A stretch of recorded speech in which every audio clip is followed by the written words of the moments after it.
예, 안녕하세요. 어떻게 일주일 동안 잘들 지내셨나요? 예, 오늘은 두 번째 강의로요. 음, 어떤 큰 질병, 특히 이 암 같은 어떤 질병을 진단받고 나서 우리의 마음, 이 스트레스를 어떻게 할 것인가에 대해서 두 번째 강의를 할 건데요. 예, 이 이야기는 암을 진단받은 후에 암을 진단받았는데 어떤 사람은 암을 치료하는 데 있어서 어떤 사람은 점점 좋아지기도 하고요. 어떤 사람은 점점 나빠져서 죽음에 이르는지 이거에 대해서 마음의 차이 어떤 것들이 있는지에 대해서 이야기를 할까 해요.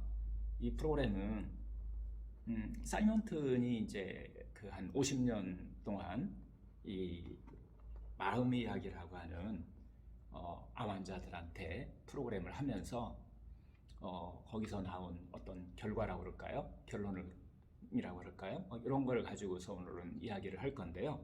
하여튼 오늘의 초점은 어떤 사람은 점점 똑같은 질병을 받았어요. 질병을 이 진단을 받았는데 어떤 사람은 점점 좋아져서 이렇게 살게 되고 어떤 사람은 점점 나빠져서 이렇게 죽음을 맞이하게 되는지 어떤 차이인지 여기에서부터 시작을 합니다. 이런 이야기들은 상당히 오래전부터 의사들의 의문이었죠. 그리고 뭐 의사들 뿐이겠어요. 심리학을 하는 사람들, 또 생리학을 하는 사람들도 이런 거에 대한 의문을 갖게 됐는데요. 기록에 의하면 문헌과 논문을 다 찾아보면 1700년대부터 이런 이야기들이 나오기 시작해요. 1700년대 정확하게 1701년에 처음에 이 게드론이라고 하는 그 심리학자예요. 이분이 있는데 또 심리학을 하면서 또 의사이기도 하죠. 이분의 이 논문 이름이 암의 성질과 원인에 관한 논문이라고 하는 곳에서 어떤 인생을 경험하는 데 있어서 어떤 비탄, 추운 큰 고통 같은 이런 것들을 수반하는 어떤 사건들이 암의 발생에 영향을 미치고 있다. 즉 스트레스가 암의 방향에 암의 발생에 영향을 미치고 있다라고 하는 이런 논문이 나와요. 그래서 그 1700년대에 보면 대체적으로 그 뒤에 많은 분들이 또 연구를 계속하게 되는데 벌로우즈라고 하는 분, 뭐 넌이라고 하는 분, 뭐 여러 분들이 나오게 되는데 이분들의 1700년도는 암의 발생에 즉 스트레스가 우리의 마음이 상당히 많은 영향을 미치고 있다라고 하는 그런 논문들이 이게 밝혀지기 기록에 보이기 시작해요. 그러면서 그걸 어떻게 다룰 건가에 대해서 이게 이야기가 쭉 뒤에 이제 시대별로 이야기가 조금씩 정리가 되는데요. 하여튼 1700년대에는 암의 발생 원인으로 우리의 삶 속에서 어떤 스트레스가 많은 영향을 미치고 있다라고 하는 것들이 이렇게 논문과 서적에 보이기 시작한다는 거고요. 1800년대 오면서 이게 이제 또 조금 더 연구가 진행되고 하면서 암의 발생뿐만 아니라 암의 성장에도 암 발생 이후에 암의 성장에도 스트레스가 즉 우리의 마음이 상당히 많은 영향을 미치고 있다는 것을 밝혀내기 시작해요. 1822년인데요. 이때 그 넌이라고 하는 의사인데 유방암이라고 하는 저서를 이분이 내요. 그러면서 종양의 성장에 우리의 감정이 영향을 준다. 이런 이야기들이 이제 문헌에 등장하기 시작해요. 1700년대에는 암의 발생 원인에 스트레스가 영향을 미치고 있다. 우리의 감정이 영향을 미치고 있다. 라고 했던 것이 1800년대에 오면서 종양의 성장에까지 영향을 미치고 있다는 것을 이렇게 쭉 보여줘요. 그 당시 활동했던 의사들은 이제 월터 헤일 왈세라고 하는 1846년에 이렇게 발표하는데요. 암의 생태화 치료라고 하는 이런 저서에도 또 이런 이야기들이 쭉 나오기도 하고요. 그 다음에 이제 클라우드 버나드라고 하는 분도 비슷해요.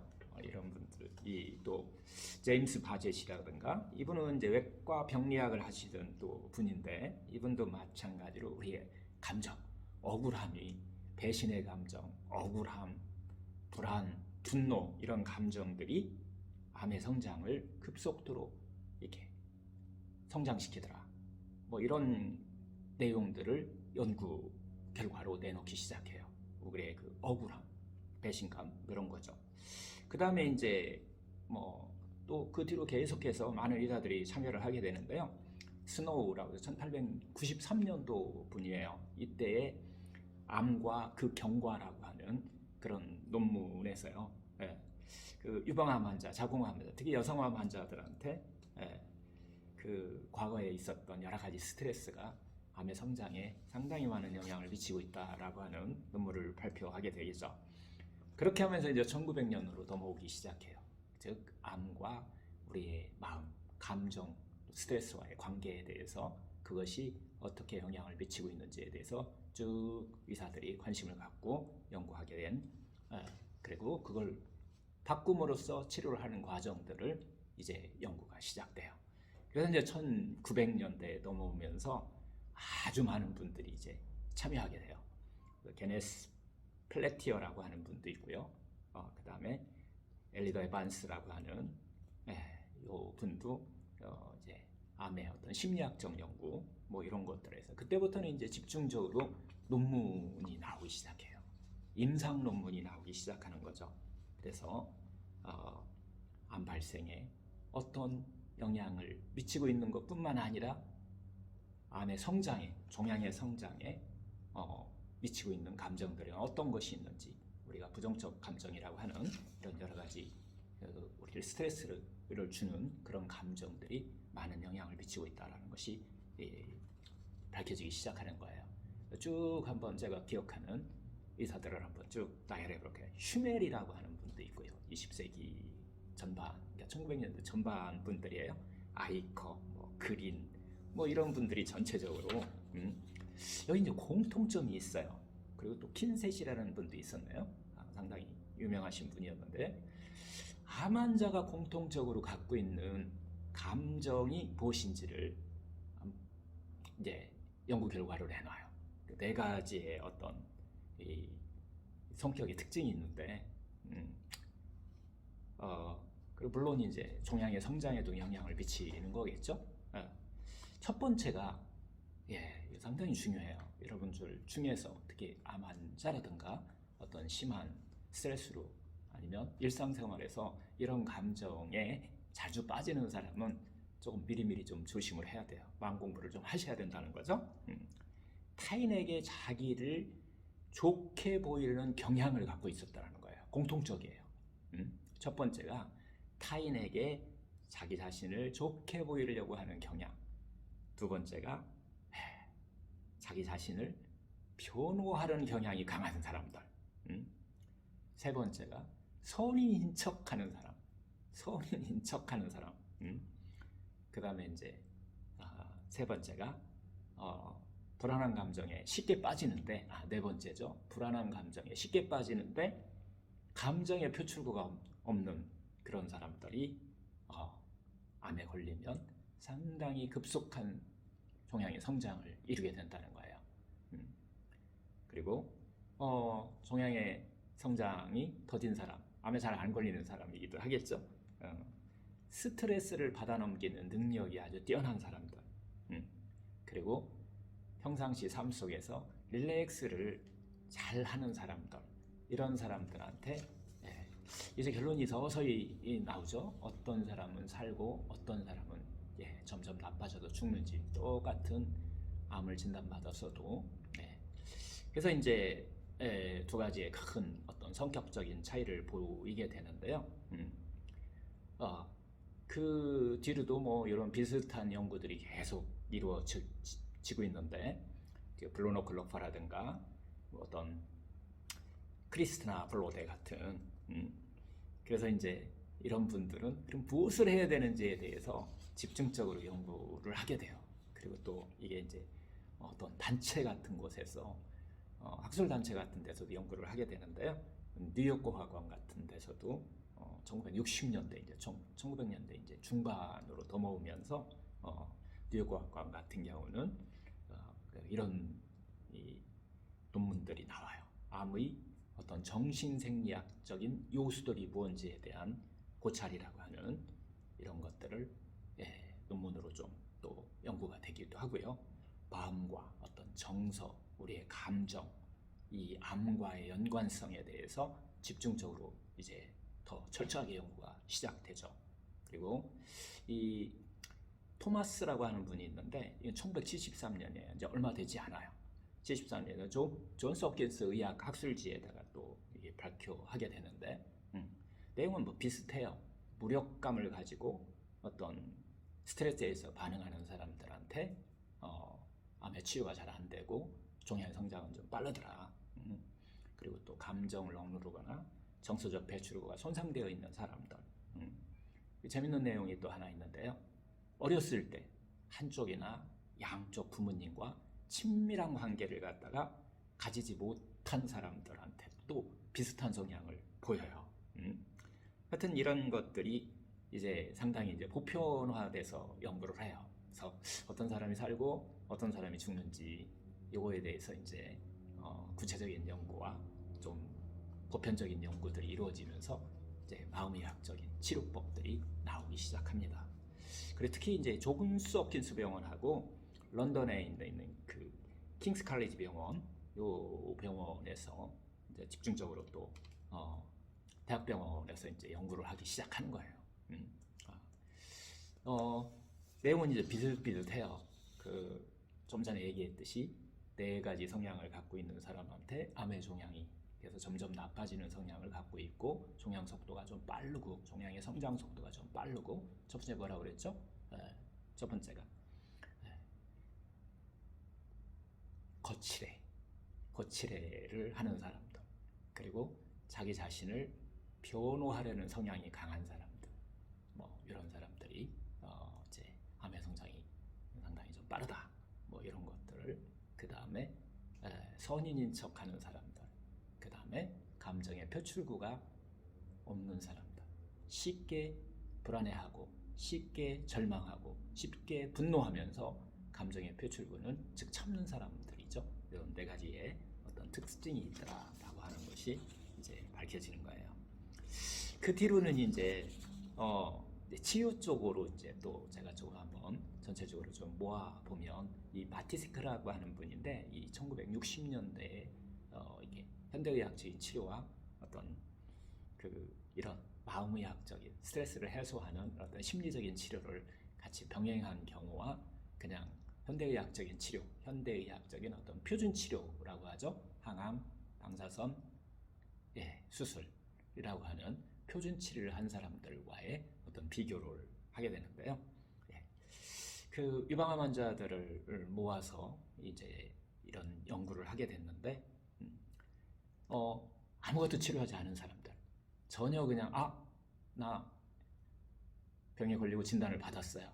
그리고 나서 나는 이제 포기하고 그냥 아무것도 안 할래, 그냥 집에서 아무 없이 그냥 시간 보내고 뭐 이렇게 하는 사람들은 연구 결과 한 11개월 정도를 살아요. 12개월 진단받은 사람들이에요. 말기암, 즉 12개월을 진단받았는데 평균적으로 그런 사람들을 모아보니까 한 11개월을 살더라는 거예요. 그 다음에 이제 화학요법, 즉 표준 치료만 한 사람들, 병원에서 항암, 방사선, 수술 요거에만 매달린 사람들은 말기암 환자 생존연한이 12개월을 살고 있는 거예요. 12개월 정도를. 그리고 새로운 이제 막 뭐 새로운 것들이 나온 거 막 이런 것들을 추가해서 막 화학적인 방법들 뭐 이런 것들을 추가해서 열심히 막 한 사람들은 14개월. 뭐 이렇게 진단이 생존 연한이 평균적으로 나온 거예요. 그리고 나서 이제 이런 치료와 함께 상담을 같이 받은, 즉 심리요법이라고 하는 이렇게 단편적인 것들을 같이 병행하고 이렇게 한 사람들은 15개월을 살더라는 거예요. 그런데 프로그래머화 시켜가지고서 좀 적극적으로 치료한 사람들, 이 상담과 심리적인 요법들 이런 것들을 적극적으로 이렇게 치료를 하면서 화학요법도 즉 현대의 표준 치료와 함께 두 가지를 갖다가 프로그래머화 시켜가지고서 같이 치료한 사람들은 평균 수명이 22개월까지 올라가더라는 거예요. 이거 이제 마티세크가 1960년대에 이제 발표한 내용인데요. 독일에서 공부하신 분이고 폴란드 분이에요. 그래서 뒤에 이제 자기 고향에 가서 너무 기가 막힌 이 연구 결과들이 계속 축적되다 보니까 자기의 이제 고향에 들어가서 대학병원에 가서 이제 연구를 시작하고 또 그쪽으로 이제 같이 치료하는데 참여를 했던 분인데요. 하여튼 이런 과정들을 거치면서 이 마음의 의학, 즉 스트레스가 질병에 영향을 미치고 또 우리의 감정이 어떤 병의 성장, 즉 암의 성장과 암의 치유에 상당히 중요한 역할을 하고 있다라고 하는 것이 이제 1950년대 중반, 즉 1900년대 중반에 거의 학술적으로는 완성됐다고 봐도 될 거예요. 하여튼 그 당시 1973년에 이제 조금 이제 학술적인 정리가 되기 시작하는데요. 미국의 국립정신보건원이라고 하는 곳에서 신체와 어떤 우리의 감정과의 관계를 갖다가 어떤 이 소통을 하고 어떻게 관련되어 있는지를 연구하는, 그래서 신경 펩타이드와 이 감정과의 관계 이런 것들이 쉽게 얘기하면 신경 펩타이드 안에 우리의 감정을 수용하는 수용기가 있더라라고 하는 것을 밝혀내요. 그래서 그 수용기에 의해서 우리의 내분비계와 더 신경계, 면역계와 이렇게 다 관련돼 있더라. 그래서 이것을 갖다가 소통 분자적이라고 얘기하는데요. 소통을 시키는 어떤 분자적인 차원의 어떤 문제가 이게 연결되어 있더라라고 하는 것을 밝히게 돼요. 그래서 이런 새로운 기술 발전을 통해서 어떤 과학자들이 어떤 우리의 신경섬유들이 실제적으로 특정한 어떤 백혈구의 그 표면에 다 있는 거, 그리고 백혈구 시스템, 즉 면역 시스템으로부터 어떤 직접적인 메시지를 받고 있다는 이 증거들을 찾아내요. 그래서 그 메시지는 또 뇌에서부터 시작한다. 즉 우리의 감정을 컨트롤하는 뇌의 여러 가지 기관으로부터 이게 연결되어 있다고 하는 것을 뇌과학원에서 국립 정신보건원이죠. 미국 국립정신보건원 NIH라고 그러는데요. 그곳에서 이제 특히 이제 칸타케 페르테라고 하는 이분이 주관하는 연구에서 이런 것들을 좀 밝히게 되죠. 그리고 나서 그 당시 1970년대에 또 유명한 또 한 분의 의사가 탄생을 해요. 그분이 이제 칼 사이먼튼이라고 하는 분인데요. 이분은 이제 종양방사선과 의사예요. 그리고 또 부인이 그 스테파니 매튜스 사이먼튼인데 이 두 분이 이제 이분은 부인은 그 심리학자예요. 그래서 이제 심리학자와 종양방사선과 의사가 만나가지고 이제 연구를 하게 돼요. 그래서 연구 내용을 한번 재밌는 연구 내용이 나와요. 그래서 이분은 칼 사이먼튼이라고 하는 분은 미국에 있는 오리건주 주립대학병원 암센터에서 종양방사선과 즉 방사선으로 암을 치료하는 그런 일을 하고 계신 분이었어요. 그래서 이 두 분이 만나서 어떤 마음, 즉 우리의 감정과 우리의 스트레스와 암과의 관계를 연구하기 시작했죠. 이분도 똑같은 의문을 가진 거예요. 지금까지 쭉 연구된 과제에서 보듯이 병원에 들어가서 암을 치료하다 보니까 같은 조건이에요. 같은 성, 여성이면 여성, 그런데 나이도 비슷, 체격도 비슷, 다 비슷비슷하고 같은 진단명, 같은 뭐 한 12개월 정도의 말기암 진단을 받았는데 어떤 사람은 점점 좋아져 가지고서 또 현대의학적인 말기암 진단 받으면 실제적으로 그 진단대로 되는 경우가 상당히 많은데 좋아지는 사람들이 제법 있더라는 거예요. 응? 그리고 어떤 사람은 12개월이라고 했는데 진단받았는데 12개월도 다 채우지도 못하고 점점 나빠져서 이렇게 빨리 돌아가시는 이런 일들이 실제 임상에서 있는 것을 보고 그 칼 사이먼이라는 분이 의심을 한 거예요. 어떤 사람은 살고 어떤 사람은 죽는지에 대한 집중적인 이제 의심을 가지면서 대학병원에서 아예 그냥 임상을 철저히 이제 하기 시작하죠. 그래서 이제 오늘은 제가 칼 사이먼이라고 하는 분의 사이먼튼 프로그램이라는 것을 또 여러분들한테 좀 소개를 할 건데요. 하여튼 1971년도에 그 암 환자를 대상으로 해서 그 사이먼 프로그램으로 임상 연구가 시작됐어요. 시작을 하게 됐는데 암 환자 159명을 하여튼 말기암 평균 생존 기간은 마찬가지로 12개월을 기준으로 해서 이분들을 대상으로 해서 지금까지 1700년대부터 쭉 나와서 1800년, 1900년대까지 오는 과정에 있는 이런 여러 가지 논문들, 여러 가지 서적들 이런 것을 기준으로 해가지고서 환자들한테 직접적으로 이제 활용하기 시작하면서 연구를 하기 시작한 거예요. 그렇게 했는데 하여튼 4년간 연구를 하게 되는데 71년부터 4년 동안에 걸쳐서 임상 데이터를 이제 발표를 이분이 하게 되는데 159명이었어요. 그런데 4년의 결과물이에요. 사망한 환자에 그러니까 돌아가신 분도 있겠죠. 4년 동안 뭐 살아계신 분도 있겠지만은 돌아가신 분도 있는데 평균 수명이 20.3개월이었어요. 20.3개월. 제가 지금부터 쭉 얘기했던 내용들하고 거의 유사한 내용들이죠. 화학요법과 즉 표준치료와 함께 심리 상담, 즉 프로그램으로 심리 상담을 하신 분들이에요. 이렇게 해가지고서 4년을 경과하고 보니까 돌아가신 4년이라는 기간을 딱 정해서 보니까 평균 수명이 20.3개월, 즉 한 8개월 이상을 더 생존하게 되고요. 그게 중요한 것도 있지만 더 중요한 것은 삶의 질이 표준치료만 한 현대의학적인 표준치료만 한 사람들보다 훨씬 편안함을 가지고서 삶을 영위하는 것을 발견하게 돼요. 그래서 삶의 질 자체가 상당히 높은 퀄리티가 높은 삶을 사는 모습들을 본 거예요. 하여튼 같은 대조군은 12개월을 산다고 하는 진단을 받은 대조군들은 현대의학적인 치료를 받은 이런 사람들은 결국은 12개월을 사는 결과를 가져온 거죠. 두 개가 이제 비교를 해야 되니까. 하여튼 이제 4년 이후에 생존한 사람이 이제 상당히 중요한 역할을 해요. 어떻게 하면은 말기암을 진단받고서도 4년, 5년 이렇게 지나서도 살 수 있는지에 대한 연구가 우리한테는 중요했던 거죠. 그래서 4년 이후에 사이먼튼이 결과로 나온 것은 63명이 생존합니다. 한 38%, 9% 정도 될 거예요.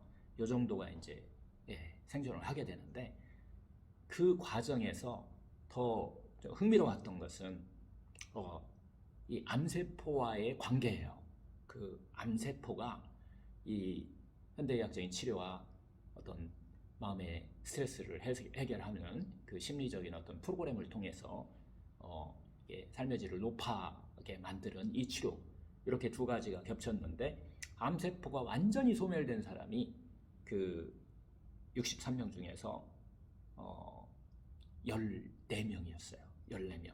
퍼센트로 따지면 22.2%가 암세포가 완전히 소멸된 거예요. 그러면서 생존 연한도 늘어나고 삶의 질도 늘어났던 거죠. 그 다음에 이제 두 번째는 암세포가 조금 있기는 한데 많이 이렇게 줄어들고 약화된 사람들이에요. 12명으로 19.1%에 해당돼요. 그 다음에 이제 안정되어 있는 사람, 완전히 이제 성장도 아니고 이렇게 완전히 줄어든 것도 아닌 이런 상태가 있는 사람이 17명인데 27.1%에 해당돼요. 그 다음에 이제 네 번째가 상당히 좀 중요한데요. 새로의 암세포가 발생한 사람, 즉 우리는 뭐 이걸 전이라기도 하고 아니면 암이 확장됐다라고 해서 이건 무조건 안 좋은 결과다라고 이야기하는데 암세포가 조금 더 발생된 사람이죠. 여기 20명 정도가 생겨요. 그런데 4년 지났는데도 살고 계신 분이에요. 그래서 이게 31.8%예요. 재밌는 결과죠. 어떻게 보면 암세포가 우리를 죽인다라고 하는 얘기가 아닐 수도 있다라고 하는 이야기를 여기서 하는 거예요. 암세포가 우리를 죽이는 게 아니라 암을 받아들이는 그 마음이 절망하고 분노하고 불안해하고 이런 부정적인 감정, 이런 감정이 우리를 삶을 훨씬 더 단축시키는 게 아닌가라고 하는 의문을 갖게 된 거예요. 사이먼슨 선생님은. 이거에 대한 연구가 이제 집중적으로 되기 시작해요. 그래서 이 내용을 제가 잠시 후에 이제 또 소개를 할 거고요. 하여튼 그 삶의 질을 비교해 보니까 이 4년간 살으신 분들 중에 암에 걸리기 전보다, 큰 병이 오기 전보다 지금 걸려 있는데 훨씬 더 컨디션도 좋고 삶의 질이 더 높은 거예요. 하고 싶은 거 다 하고 뭐 이렇게 하면서 살 수 있는 이런 반 이상이 그렇고요. 한 80% 이상이 발병하기 전, 그러니까 발병하고 나서 생활이 발병하기 전에 거의 80% 이상의 어떤 생활을 할 수 있는 뭐 이 정도 상태가 그 정도 컨디션으로 유지하고 있더라는 거예요. 즉 어떤 사람들이었죠? 항암하고 방사선하고 표준치료, 즉 수술을 하고 나서 심리 프로그램을 하신 분들이에요. 마음을 어떤 다스릴 수 있는 자기의 마음을 어떤 감정을 이렇게 다스리고 그걸 바꾼 분들이죠. 이런 분들한테 그런 변화가 일어나다라는 것을 알게 됐어요. 이게 1981년도죠. 1981년도에 세계 호주 정신의학회라고 하는 게 있어요. 매년 열리는데 여기에 이걸 발표를 해요. 그러면서 정말 세계가 깜짝 놀란 거예요. 그 전까지만 해도 뭐 연구는 되고 이렇게 임상에서 이렇게 활용은 하지만 마음 얘기하고 뭐 보이지 않는 것에 대해서 얘기를 하면은 이 현대의학 자체가 약간 터부시하고 미신화하고 했는데 이게 종양방사선과 의사가 이걸 발표를 하기 때문에 이게 뭐 하여튼 그 당시에 상당히 좀 충격적이었어요. 그리고 이게 진짜일까? 라고 하는 이런 반문들이 당연히 있었겠죠. 1981년도에 호주의학회에서 이걸 발표하고 나서 바로 1981년 2월이었을 거예요. 바로 여러 병원에서 이걸 검증을 들어가요. 즉 스탠포드 대학병원과 그 다음에 버클리 대학병원에서 이걸 연구를 시작하는데요. 그래서 1989년 10월에 연구 결과를 또 내놓게 돼요. 그래서 악성 유방암 환자들을 대상으로 해갖고서 똑같은 실험을 하게 돼요. 그래서 마찬가지로 평균 수명은 12개월 이렇게 남아있는 사람들을 가지고서 현대의학적인 어떤 표준치료와 함께 심리 치료죠. 심리 프로그램 치료라고 우리가 하는데요. 프로그램화 해가지고서 이걸 심리적으로 기간을 가지고서 이렇게 암 환자들한테 3개월 뭐 이런 식으로 가져가지고서 이걸 집중적으로 이제 교육하고 같이 프로그램화 같이 하는 거예요. 이렇게 했더니 결과가 똑같이 나왔어요. 생존연화에서 81년도부터 연구해가지고서 89년도까지 살아있는 사람, 뭐 한 9년 정도가 연구된 거니까 이 과정에서 좀 길어지겠죠, 또 생존연한이.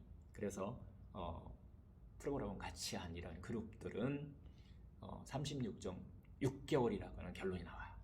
그리고 이제 심리 상담을 하는데 프로그램화 하지 않고 그냥 우리가 지금 평상시에 하듯이 이게 그냥 자기 스스로 한번 마음 공부를 하겠다라고 해갖고 하신 분들, 이런 분들도 또 같이 연구 대상이 됐었는데 이런 분들은 18개월, 9개월, 즉 사이먼튼이 4년간 했을 때하고 비슷한 결과가 나오게 돼요.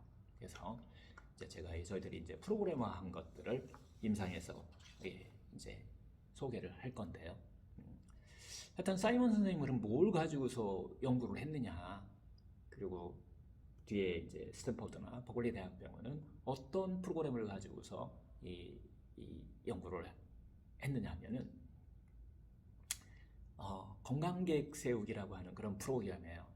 그래서 단편적으로 끝나지 않고 계속해서 자기 스스로 할 수 있게끔 만들어 준 거예요. 2년 동안 그렇게 할 수 있도록 만들어 준 건데요. 근데 이 것의 어떻게 도구라고 그럴까요? 우리 어떤 것을 건강을 되돌아가기 위한 이렇게 계획을 세워주는데 그것은 어떤 표준치료 당연히 했어요. 표준치료 했고 그 다음에 어떤 삶의 첫 번째가 어떤 삶의 목적, 내가 삶의 의미, 내가 왜 살아야 되는지, 내 삶의 목적은 무엇인지, 뭐 이런 것들을 환자들한테 키워준 거예요. 그리고 두 번째가 이제 기쁨 리스트라고 하는데 이 놀이 같은 거, 하여튼 기쁨을 느낄 수 있는, 살아가면서 기쁨을 누릴 수 있는 이런 것들을 프로그램화 시켜가지고서 환자들이 할 수 있게끔 그런 삶을 살 수 있게끔 이렇게 하는 프로그램을 두 번째 프로그램에다가 어떤 재밌다라고 하는 놀이들 이런 것들을 기쁨을 줄 수 있는 이런 것들을 환자 스스로 할 수 있게끔 하는 프로그램이었어요. 세 번째는 음식 프로그램이에요. 영양에 대해서 우리가 먹는 거에 대해서 이렇게 암 환자들한테 또 도움이 될 수 있는 이런 프로그램을 같이 든 거죠. 네 번째는 운동. 뭐 이 정도 음식과 운동은 보편적으로 우리가 또 하기도 하죠. 그 다음에 이제 다섯 번째는 쉼이라고 하는 우리가 너무 열심히 일하고 너무 열심히 일하다가 몸과 마음을 너무 열심히 일하다 보니까 그것이 계속 스트레스로 작용하고 이렇게 되기 때문에 그걸 좀 쉴 수 있는, 몸과 마음을 쉬는 이런 것들을 프로그램화 시켜가지고서 같이 프로그램에 넣은 거예요. 그래서 이제 그런 것들을 습득할 수만 있게 해주는 이런 프로그램이라고 보시면 돼요. 다섯 번째가 쉼이었고요. 여섯 번째는 가족과의 관계예요. 친구, 가족과의 관계가 우리가 평상시에 스트레스를 많이 갖고 오기 때문에 이것을 해결하는, 친구와 가족과의 관계에서 발생하는 스트레스를 해결하는 이런 방법을 이제 가르쳐 준 거예요. 환자들한테. 그래서 이제 이것을 우리가 어떤 사회적인 어떤 지지라고도 표현하는데요. 사회적으로 어떻게 편안함을 얻을 수 있는 이런 방법들을 가르쳐 준 거예요. 이게 치료예요. 다시 한번 정리할게요. 삶의 목적을, 삶의 의미를 느끼게 하게 사는 거, 이거 프로그램화 해갖고 이게 치료라고 하는 거예요. 두 번째, 재밌게 놀이하고 어떤 스트레스를 잊게 하면서 재밌는 놀이를 하고 취미생활을 하고 이렇게 거기에 몰입하는 거, 이렇게 해주는 것도 치료라고 하는 거예요. 세 번째, 음식이 치료가 되는 건 당연하겠죠. 운동이 또 치료가 되는 것도 당연할 거예요. 여러분들도 이해하실 거예요. 하지만 쉼이 치료라고 하는 거예요. 그리고 이렇게 5개, 그리고 여섯 번째가 좀 전에 얘기했듯이 어떤 가족과의 관계, 친구와의 관계에서 발생하는 여러 가지 스트레스들, 나하고 소통이 안 됨으로 인해서 발생하는 이런 스트레스를 해결하는 방법을 가르쳐 준 거예요. 이건 뭐 암 환자뿐만 아니라 일반 우리가 다양한 스트레스를 받고 있는, 그리고 스트레스로 인한 질병을 앓고 있는 사람들한테는 상당히 중요한 역할을 할 건데요. 여섯 번째가 가족과의 어떤 관계, 이런 것들을 개선하는 거, 그리고 스트레스를 해결하는 거, 이런 것들을 프로그램화 시켰고요. 일곱 번째가 명상도 들어가요. 여기에. 그래서 릴렉스 할 수 있도록 마음을 릴렉스 할 수 있는, 그리고 마음 어딘가에 몰입할 수 있는 이런 방법들을 환자들한테 치료의 도구로 썼던 거예요. 그래서 이것을 어떤 창조적인 생각이라고 우리가 사이먼 선생님 표현을 하시는데, 하여튼 지혜롭게 살 수 있도록 만들어주는 이런 것도 이게 암을 치료하는 도구다라고 해갖고서 그 생활 속에서 그런 것들을 할 수 있게끔 가르쳐 드리는 거예요. 그 다음에 이제 여덟 번째는 어떤 신체적인 어떤 유대들도 상당히 좀 중요한 스트레스를 해결하는, 그래서 뭐 지압, 마사지 이런 것들도 이렇게 받게 해요. 그래서 신체를 통해서 릴렉스 할 수 있는 이런 8가지 도구를 가지고서 이제 암을 치료하는 거죠.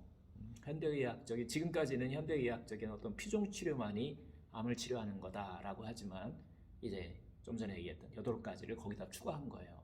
그래서 우리 생활 습관을 바꿔가지고 치료하는 과정들을 집어든 거죠. 이 과정들을 하나하나 이제 프로그램화 시켜가지고서 한 12주 정도 여러분들이 프로그램을 하게 되면 일주일에 한 번씩 해갖고 이제 프로그램 하는 방법도 있고요. 10주 챕터가 있는데 그냥 뭐 6박 7일 해도 되고요. 뭐 아니면 2주 정도 잡아가지고서 보통 이렇게 뭐 모여가지고서 암환자들이 모여서 산속에 있는 좋은 공기도 좋고 머물기도 안전하고 하는 그런 호텔 같은 곳에서 리조텔 같은 데서 뭐 이렇게 이런 프로그램을 진행한 거예요. 그렇게 했더니 아까 같은 그런 연구 결과가 나왔기 때문에 그런 프로그램들을 한 50년 정도 진행을 한 게죠. 1971년부터 진행해갖고 지금도 계속 하고 있으니까 그래서 이제 그 프로그램을 이제 제가 경험을 했고요. 3번에 걸쳐서 인턴 과정이라고 해서 이 프로그램을 한 번 경험하면 인턴 한 번 이렇게 표현을 하는데 제가 인턴 3번을 경험을 했어요. 그리고 나서 이제 이런 프로그램들을 여러분한테 소개를 하는 거예요. 결국은 암을 치료하는 방법은 우리가 알고 있는 그 현대의학적인 어떤 표준치료, 항암과 방사선과 수술 이외에도 내가 어떻게 살아가야 되는지 이런 거에 대해서 또 우리 삶에서 어떤 방법으로 그 치유에 도움이 되는지 이런 것들을 연구해 놓은 이런 결과물이라고 보여지고요. 또 그리고 우리가 그렇게 살 수 있도록 이게 습관을 바꿀 수 있도록 도와주는 그런 프로그램들이 치료로서 현대의학적인 치료로서도 상당히 유명한 병원에서도 사용을 하고 있더라라고 하는 것을 여러분들한테 이렇게 소개해드려요. 그리고 이 프로그램은 일본도 있고요. 전 세계에 상당히 많이 프로그램화 돼가지고서 지금 활용되고 있어요. 특히 이제 우리나라 아직은 조금 생소할지 모르는데 그래서 이제 이런 프로그램들을 여러분들하고 같이 하면서 이제 구체적으로 이제 하나하나 구체적으로 12개 프로그램을 여러분들과 함께 해볼 거예요. 그래서 이렇게 이제 한번 총론적인 것을 말씀드리고요. 첫 번째 이제 프로그램에 제가 들어갈 거예요. 어떤 사람은 살고 어떤 사람은 죽는지 가장 중요한 첫 번째 프로그램입니다. 진단을 받고 희망을 가지고 치유할 수 있다는 희망을 가지고 접근하는 사람들이 살고 절망하는 사람들이 가장 큰 차이를 내더라라고 하는 것이 사이먼슨 선생님이 첫 번째 본 거예요. 그래서 그러면 우리는 어떻게 희망을 갖고서 이 암이라고 하는 이 난치병이라고 하는 이것에 접근을 할 것인지 이걸 우리가 1강으로 첫 번째 강의로 여러분들과 함께 해볼 겁니다. 감사합니다. 다음 시간에는 희망이라는 걸 가지고 어떻게 희망을 키워나가야 되는지에 대해서 한번 이야기를 할 수 있는 그런 시간을 갖도록 하겠습니다.